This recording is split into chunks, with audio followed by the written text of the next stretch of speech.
В Лебапе власти вынуждают бюджетников покупать недавно опубликованную книгу президента Гурбангулы Бердымухамедова «Принципы туркменской государственности». Об этом пишет Азатлык. При этом книгу можно найти лишь в нескольких книжных магазинах в областном центре. 4 сентября государственное телевидение сообщило о выходе в свет новой книги президента Гурбангулы Бердымухамедова.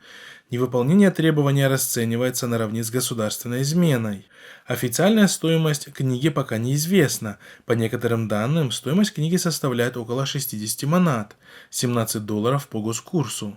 Сотрудник одного из местных предприятий сообщил журналистам, что купил новую книгу президента именно по такой цене. Напомним, что в конце августа этого года в госмагазинах Фарабского района Лебапской области вместе с мукой и хлебом жителей обязали покупать портрет президента стоимостью 20 манатов, $5,7 по госкурсу. Азатлык сообщал тогда, что покупатели согласились с этим условием, побоявшись выражать свое недовольство, так как вокруг магазина стояли полицейские и сотрудники Министерства национальной безопасности.